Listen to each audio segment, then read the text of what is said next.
Great, thank you very much, Prajakta. I would start sharing the presentation.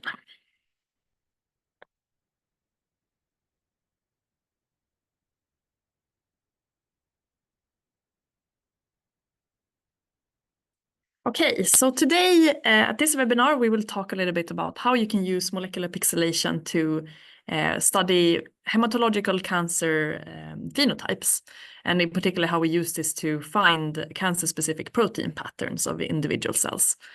And as Prajakta mentioned, feel free to write in questions in the chat. You can also interrupt me if you want to, but as we said, it's being recorded, so maybe you want to avoid that. And this application note that I will present data from, it was a piece that we produced together with Illumina, or in partnership with Illumina. And it's also put on our webpage and also on Illumina's webpage. So if you're interested in seeing the details and all the figures, all the complementary text, feel free to use this QR code to access the app note. So to give you some background of why we're interested in studying hematological cancer cell phenotypes. Well, hematological or blood cancer, which is maybe the more common term, is an extremely common disease. More than 300,000 people are diagnosed with this in Europe every year. And it's also the most common cancer type in children. There have been really great improvements in the treatment options in recent years, particularly for different immunotherapies. So there are various monoclonal antibodies that are approved for blood cancer diseases, also bispecific T-cell engagers, or BiTEs, which they're called, or also cell therapy products. For example, CAR T-cells has really revolutionized treatment of some blood cancers. However, although all these improvements have been done, there are still very heterogeneous responses between both different cancer types, but also between individual patients having the same disease. So some people respond very well to treatment, whereas others don't respond as nicely. So it's very important that we keep on doing research on this, and we keep on understanding how we can stratify patients in order to give them the best treatment possible for their particular disease. And also how we can identify new druggable targets so that we can actually improve the treatment options. So traditionally, finding druggable targets has mainly been done by looking at protein or RNA, but looking at abundance and presence of particular cancer-specific proteins, or proteins that are upregulated in cancer. However, there are recent reports that are showing that not only the abundance of proteins in cancer play a role, but also how they are organized. So for example, here are some papers showing that clustering of the B cell receptor in malignant B cell can have cancer-driving mechanisms, and that this induction of signaling can help the cancer cells to survive, etc. There are other examples of where protein-protein interaction on the cell membrane can affect responses to, for example, checkpoint therapy, which is exemplified here. And there are many different reports like this showing that protein organization can also have an effect on cancer progression, etc. So we argue that studying the organization of membrane proteins and not only look at whether a protein is there or not is really important to completely understand cancer developing mechanisms and to find new targets. Possibly there are many proteins there that are expressed also in healthy cells, but they change their organization in cancer, and this is actually something that is druggable and something that we need to identify. But how do we look at protein organization? So the most standard, see here, I get the pointer. The most well-known and pretty much gold standard methodology for looking at protein organization is microscopy. So microscopy is a very powerful technology for really looking at where a protein is located. However, there are key disadvantages with microscopy, the main one being that it's quite difficult to get high content and high multiplexing. Typically, you are restricted by light, both in terms of resolution, but also in terms of the multiplexing capability. And if you want to do high multiplexing, you need to do sequential stainings, which is very time consuming and can be very difficult actually with suspension cells, which immune cells are. On the other hand, if you want high multiplexing, you can use a abundance-based methods, site-seq, flow cytometry, site-off. But these methods typically don't provide you any information of the spatial organization of proteins. You can get, for example, protein-protein co-localization, but only for single pairs using these methods.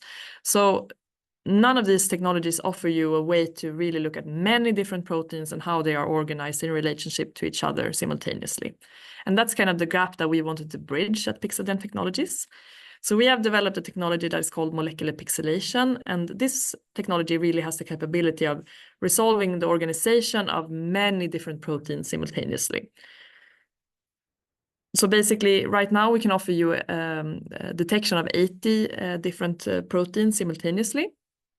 And the spatial organization that you can resolve is you get for PBMCs more than 1,000 single zones per cell that you can actually look at how the protein is organized. The throughput is very high. You get all of these 80 markers in all of the 1,000 cells per sample simultaneously, and you get very straightforward analysis since we have developed different scores of measuring protein organization. So both measuring abundance, polarization, but also co-localization of individual pairs in a score format. So you can either visualize them or measure them as a score. And I will go into detail about how this works. So before I start talking about the application data from this app note, I just wanted to introduce a little bit to the technology so that you know how we have generated this data. So the technology that we use, as I mentioned, is called molecular pixelation. And this is a 3D proteomics technology. And how it works is that it doesn't use microscopy, but it uses DNA-encoded barcodes and next-generation sequencing. And this is done in order to assess the abundance, the spatial organization of cell surface proteins. So really important here, we're not taking any pictures, we're not using any light to capture these images, so we're not limited by the limitations of microscopy, but we're using sequencing. So in theory, we can look at an infinite number of different proteins simultaneously. So how the technology works is that this is a technology that is made for cells in solution. So the very first step is to put your cells in solution, and after that you fix them. And the fixation is done in order to immobilize the surface proteome so that the proteins won't move during the procedure. In the next step, we add our 80-plex antibody panel. And in this panel, we have antibodies targeting 80 different proteins, where each and every single antibody has a unique oligo sequence. After this, we carry out what we call the molecular pixelation, and this is actually where we add the spatial information to the single antibodies. I will go into details in the next slide how this actually works.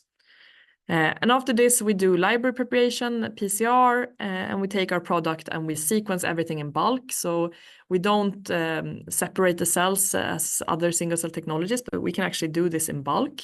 And then computationally, we can rebuild the individual cells. So I will show you in the next slide how that works.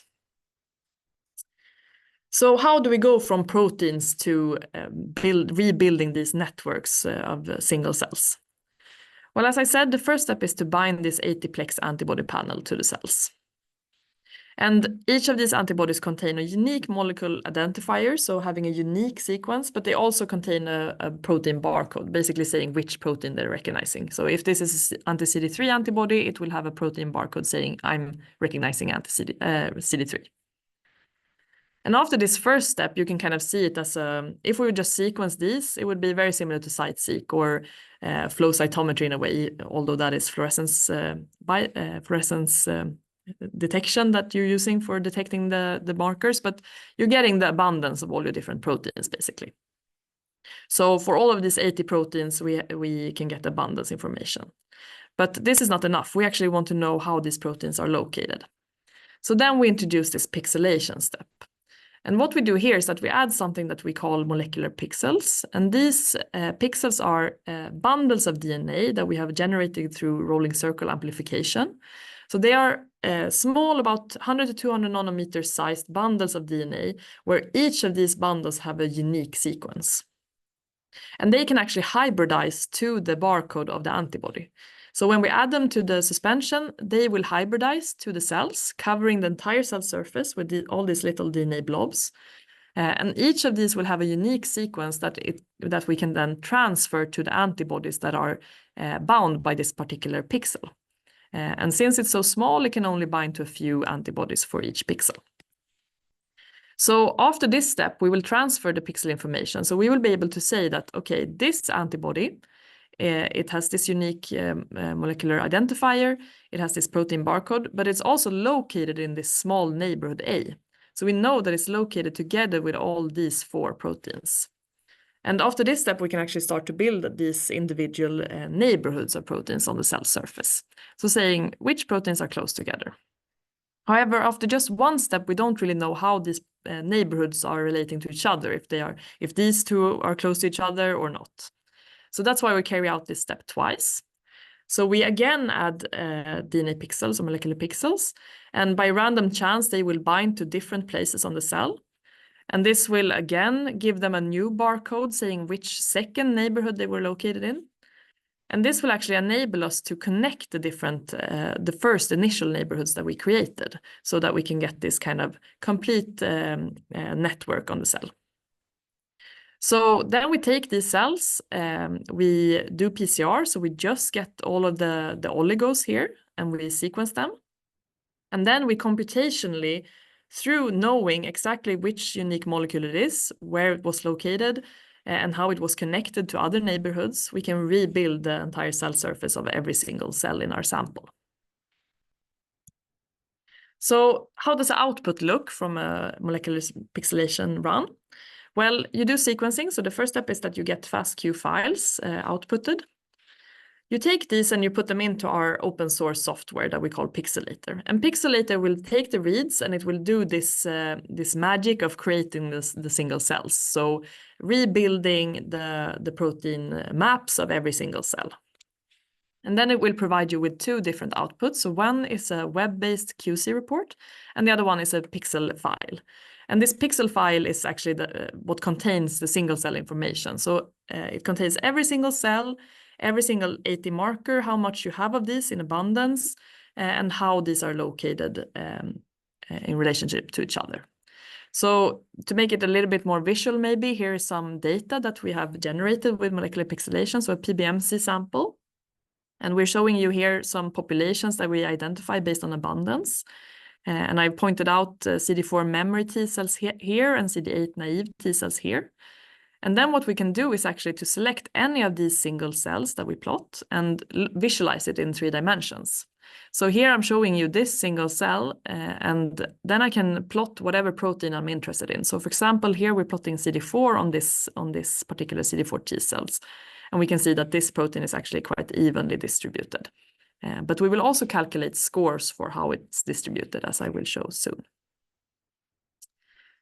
So from this experiment, you get 3 main outputs. You get the abundance measurement for every single protein. You get the polarization measurement, so how clustered the protein is, and you get colocalization scores. So we look a little bit at what this data looks like. So abundance data is very similar to other single cell abundance, protein abundance technologies. So you can, for example, use your abundance data and generate high dimensional clustering like UMaps you see here. You can do heat maps where you take a summary measurement, for example, the mean expression of a protein, and you visualize it in your different cell populations. You can also visualize the distribution of the expression levels for your cells, for example, by doing these kind of 2-dimensional flow-like density plots. So here you can see also where we have actually compared molecular pixelation to flow cytometry. So we analyzed resting T cells or PHA-activated T cells, and then we measured the level of CD25, which is an activation marker on these cells. And using molecular pixelation, you could see that in resting cells, these cells did not express CD25, but upon activation, these cells started expressing it to a high degree. And we could capture the very same expression pattern using flow cytometry. So the output data here is very similar in terms of abundance. The next thing that we measure is polarization, and this basically means how clustered the protein is. So if we measure something we call the polarity score, and if our protein is not polarized, so it's randomly distributed on the cell surface, we will have a 0 polarity score. But on the other hand, if this protein is actually starting to clustering, we will get a positive polarity score. And just to show you some example data of what this can look like, we have an application example here where we treated cancer cells with rituximab. And rituximab is a monoclonal antibody therapy that targets CD20. And it's actually known to cluster CD20 on the cell surface of the cancer cell. So we measured, okay, does this antibody actually cluster CD20 and is that something that we can pick up with MPX? So we stimulated cancer cells either with a control antibody or with a CD20 stimulating antibody, rituximab. And then we measured the polarity score for CD20. And you can see that the stimulated cells had a high degree of polarization. And this was not seen for a control marker, HLA-DR. And we also carried out some microscopy showing you the same thing. So here in control, CD20 in red is evenly distributed on cell surface, whereas in the rituximab treated, you can see this capping and polarization of the protein, just like we are measuring in MPX. The third thing that we measure is co-localization, and this is a pairwise measurement. So we take all proteins in our panel and we look at two protein pairs and we see, are these two protein pairs co-localizing together more commonly than expected by random chance? Or on the other hand, are they actually segregating from each other, so co-localizing less than what is expected by random chance? And then we do this for all 80 markers in the panel.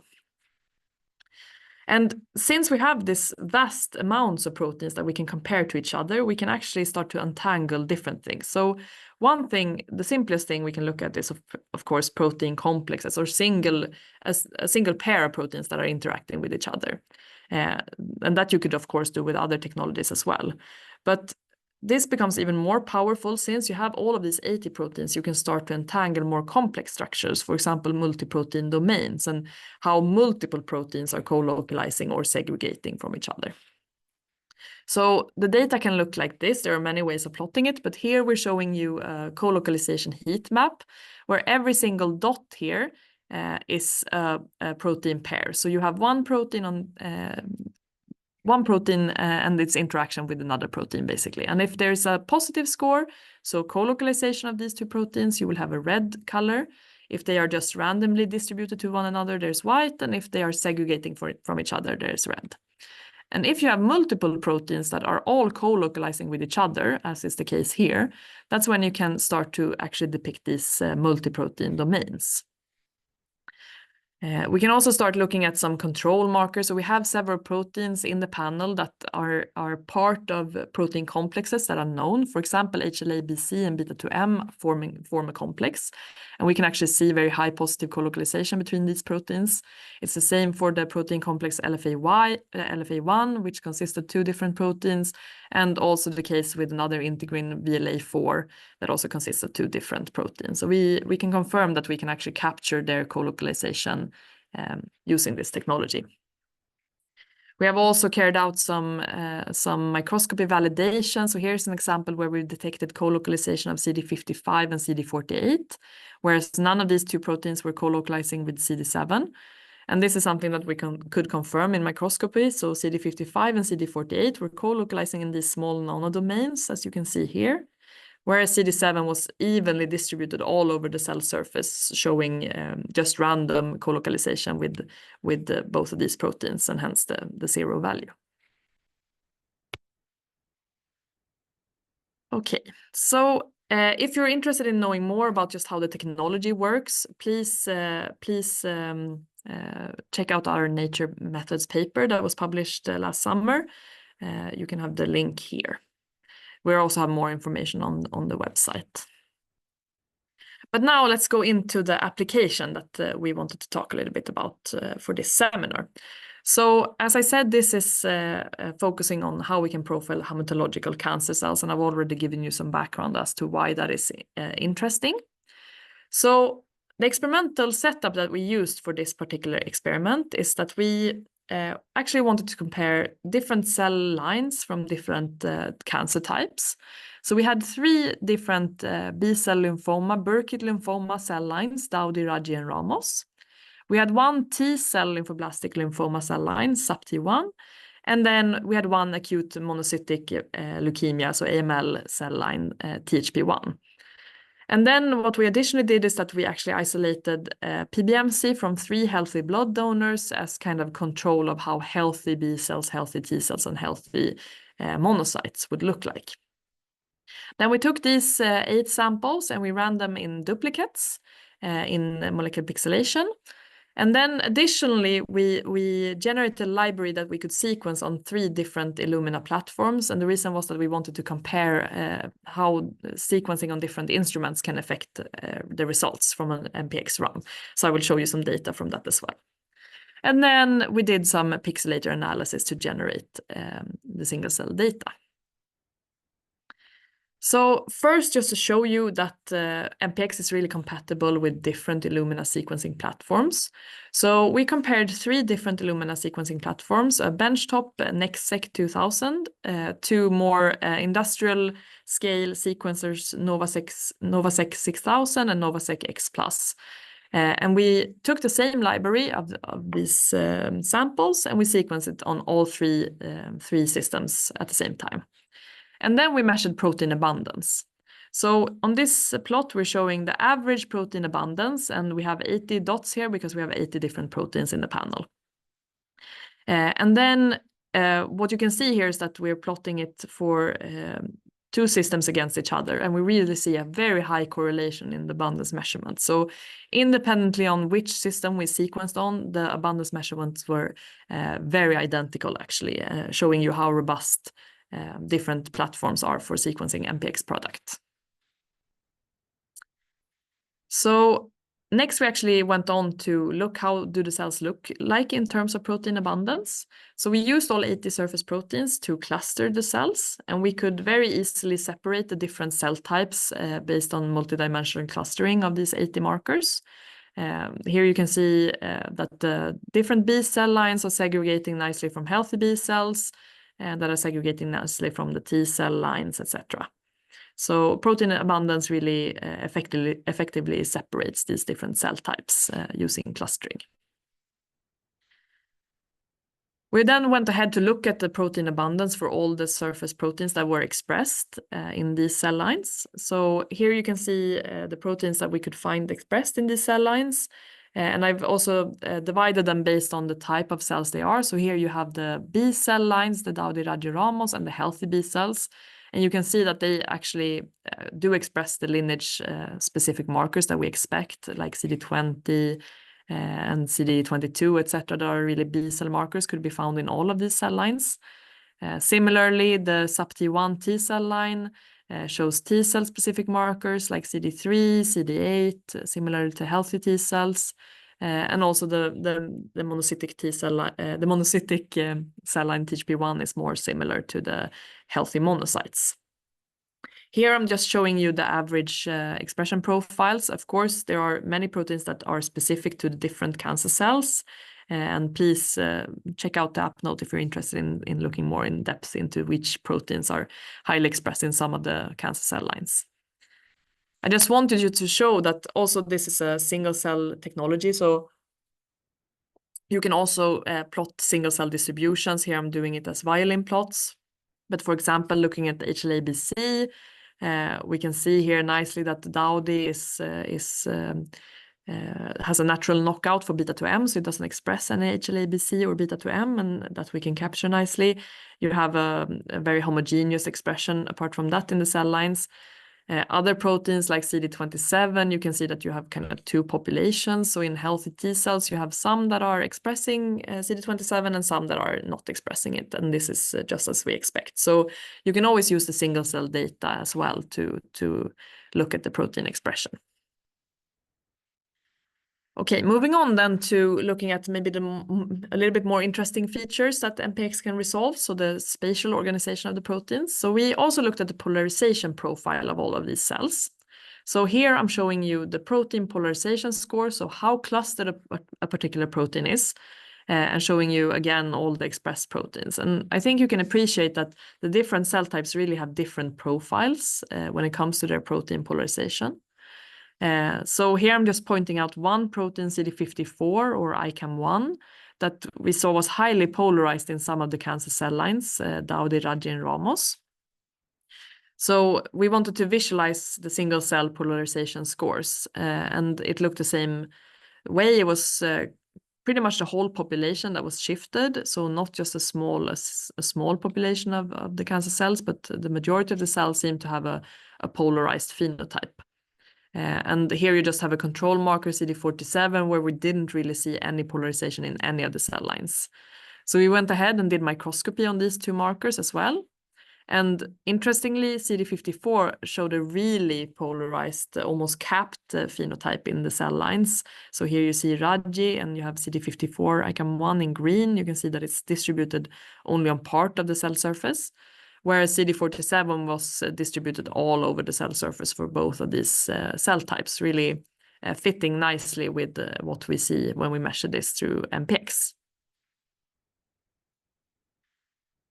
Here's also how you can visualize the cells and visualize how the protein is organized. So here I'm plotting a single Raji cell, and where every single dot here actually represents one of these small protein neighborhoods that I was speaking about. So there are more than 1,000 actually on Raji cells that are quite big. There's up to 3,000 individual neighborhoods. And then you can, for each neighborhood, plot the abundance levels of a particular protein. So here we're showing CD54. And then you can really see that CD54 on this cell is actually distributed on this one pool of the cell. And this is very similar to what we saw in microscopy. Okay, so lastly, I would like to show you some interesting findings we made when we looked at protein co-localization. So again, I'm showing these co-localization heat maps. So as I said, every single dot here is a co-localization score for a particular protein pair. So for example, if we look at the little dot here, this is the co-localization score for CD40 to CD20. And it's red, so it means that it has a positive co-localization score. And then this is a symmetrical heat map. We could also just show one triangle, but it gets a little bit more clear if you make it as a whole square. But these are just the same thing shown twice, basically. So when you plot it like this as a heat map, you can also show the different cell types next to each other, and then it becomes very visual, and you start seeing particular phenotypes in the different cells. So, for example, I think you can appreciate that all of the different cell types seem to have a different phenotype. The heat maps don't really look the same for any of these types of cells.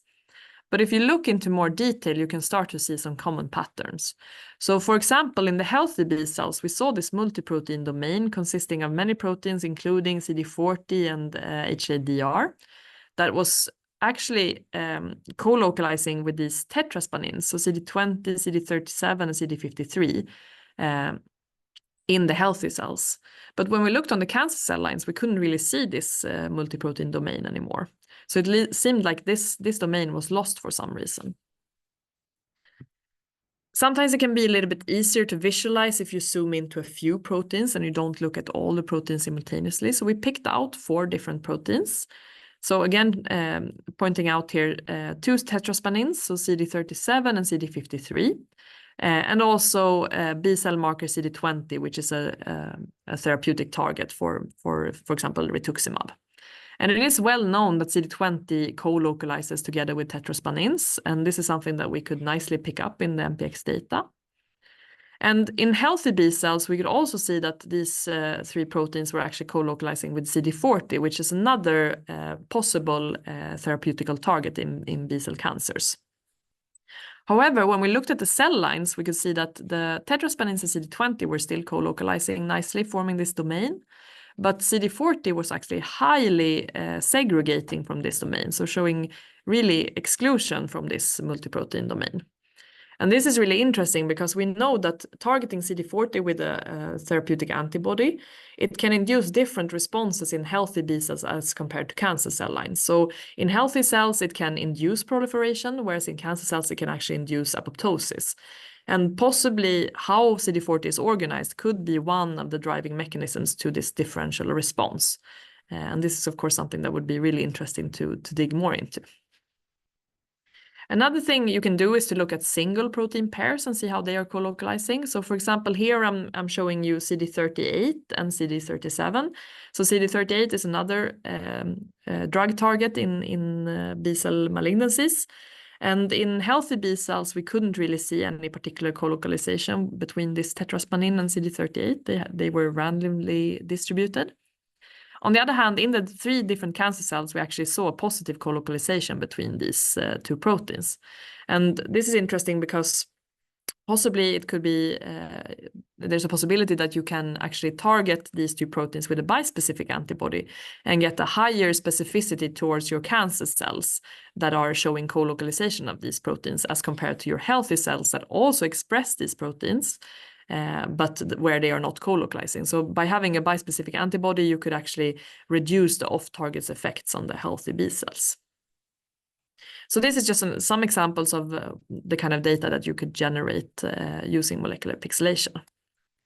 So to summarize these findings, MPX highlights cancer-specific differences in protein abundance, as you could see in these heat maps. There are particular polarization profiles that are characteristic to various cell lines. So, for example, we could see that this adhesion molecule ICAM1 or CD54 was highly polarized in Burkitt lymphoma cell lines, and this we could also confirm with microscopy. Both healthy B cells and Burkitt's lymphoma cell lines have large differences in multiprotein domain content. And for example, we saw that this protein CD40 demonstrated decreased association with tetraspanin-rich domains, whereas the protein CD38 displayed an increased association to CD37, which is the tetraspanin. So all of these findings show you that they can really aid in identifying novel drug targets and the diagnostic biomarkers. And hopefully this can improve our understanding of the signaling process in cancer and also in healthy situations. So before ending this talk, I would just like to remind you about the product that we sell at PixelGen. So as I mentioned, this is a product for cells in suspension. So we don't analyze tissue samples, but we analyze cells in suspension. It does provide you information both about protein abundance, but also about the spatial distribution of all your proteins. So you can look at up to 80 surface proteins currently, and you do this simultaneously then. All the antibodies that we have in our kit are extensively validated, so we really want to make sure that they work nicely and that you get a very high signal to noise for all of these antibodies. And this is a sequencing-based technology, so there's no microscopy involved in this. However, you don't really need to buy a sequencing platform. What we sell at PixelGen is a kit, Regent. And this kit is very much, it's made to be easy to sequence at a core facility. So we recommend our customers that don't have a sequencer of their own to just send their library to a core facility for standard bulk sequencing. So that's very straightforward. The kit supports up to 8 samples per kit. And the protocol to generate these samples is actually very straightforward. It takes about 3 days from live cells to sequencing ready library. And I hope I have convinced you that the data set that you generate is extremely rich. So you get really a lot of information for every single cell. You get abundance and spatial organization for every single protein. So really providing you with a lot of information for making biological discoveries. And to analyze this, you can use our free software Pixelator that is open source and completely available. So with that, I would like to thank you very much for following this webinar, and please feel free to ask any questions now or to write them in the chat and I will address them. Thank you so much, Hannah. As usual, excellent presentation. Maybe while someone is writing, I can ask you a question. What was really surprising result for you in this story? Was it the co-localization score that you saw, or was it the polarity, which was strikingly, when you saw the results, you were genuinely surprised? I think, I mean, finding this co-localization pattern of CD40 was very nice, since there has been, in the literature, I mean, this is a target that many people want to target in B-cell malignancies, but it hasn't really worked. There's no approved therapy as of now, because the responses have been very varying. So sometimes you get very nice pro-apoptotic responses to CD40 therapy, and sometimes you don't. And understanding mechanisms of why we have these variations are of course very powerful. And to see that in different cell types, this protein is organizing differently, I think it really sheds light on the fact that you should also care about how that the signaling of this protein can be affected by its surroundings. So that was a finding I thought was very interesting. All right, we have a question over here.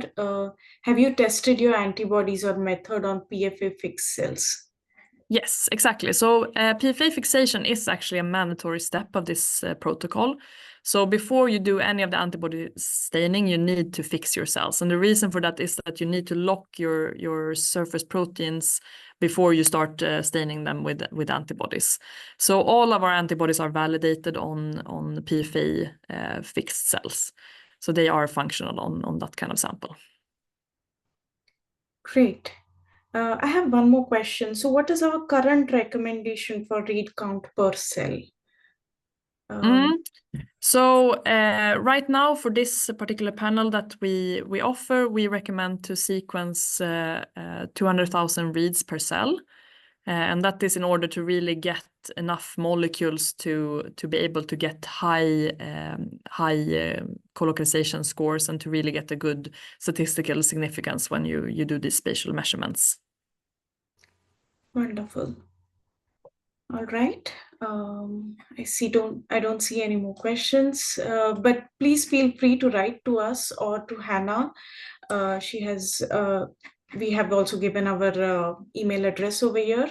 So thank you very much for joining today, and have a great evening. Thank you. Thank you. Bye-bye. Bye-bye.